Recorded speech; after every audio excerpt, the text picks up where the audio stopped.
My name is Arthur Greenleaf Holmes. I could spell that for you. It's Arthur. Then the middle name is Greenleaf, the two words, as one, and Holmes, H-O-L-M-E-S. My background, it's an unusual one in that I really began as a street performer at these Renaissance festivals, and I used to play a beggar out at places like this.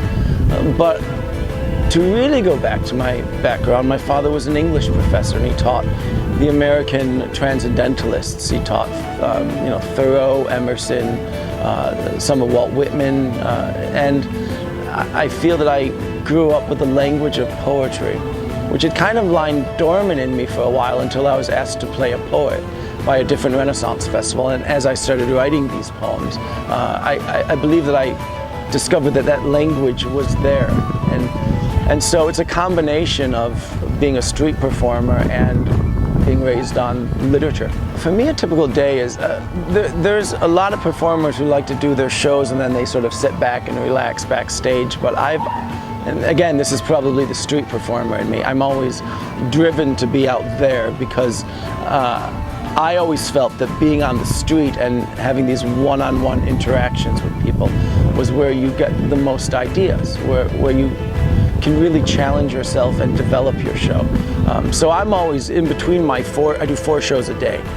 And in between those, I go out to the street. I talk to people, I invite them to my show. And because it's an adult show, I have to actively find the right people. I can't invite everyone to my show. One of the things I do, I was never the sort of writer who could sit at a table and look out the window and come up with an idea. I have to be physically moving. And one of the things I like to do is go hiking. I like to walk. And as I walk, I sort of create a rhythm, and then I'll start writing a poem in my head. And oftentimes it's it can be a subtle parody of a classical poem, something like a Keats poem or an Emily Dickinson poem. And I might find the theme of that poem and do my own comedic twist on it. And that's one way I write. I've never been the sort of performer to look at the shows I see around me and say to myself, I could do that too. I always wanted to look at what was not going on, what was not being offered at a show, and see where I could fit into that void. So that's one of my suggestions, is be aware of what you love, but try to bring something of yourself to that. Try and find what's not going on and see if you can create something unique. Syracuse, New York.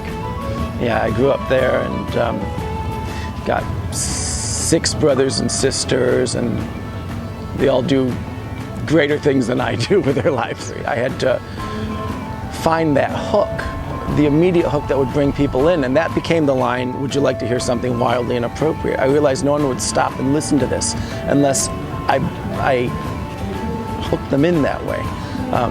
But later on, and this may also go towards the bit of advice I would have for someone, beyond simply making people laugh, what do you want them to go away with? And that's one thing that I wanted to do with my show. I wanted to be able to blend the profane with the illuminating, to combine some cartoonish comedy with something that's thought-provoking and thoughtful.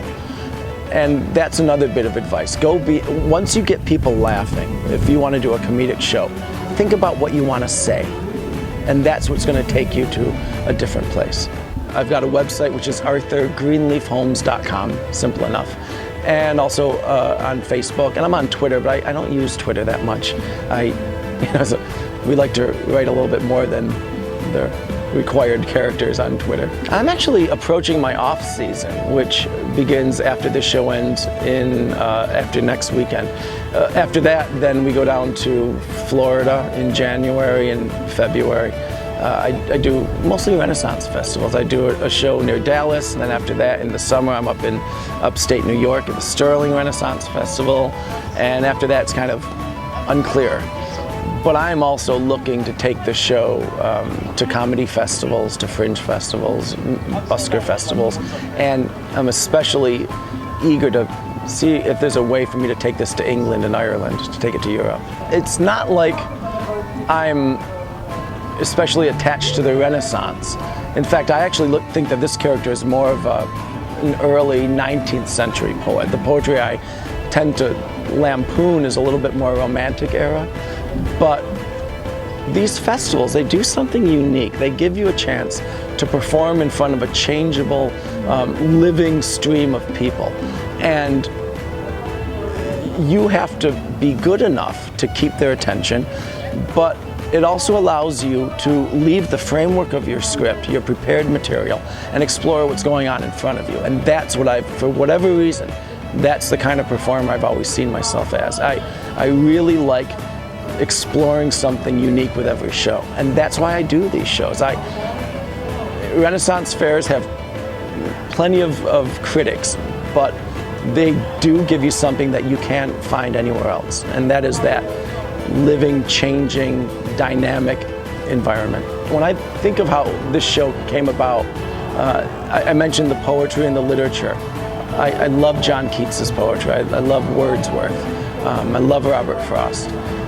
But I also grew up watching Warner Brothers cartoons and people like Peter Sellers and these very cartoonish actors. Like that movie, It's a Mad, Mad, Mad, Mad World, was full of comedic legends. They were myths to me. And I think that that's what this show is. It's that blend of silly comedy and something a little bit more academic underneath it. Yeah.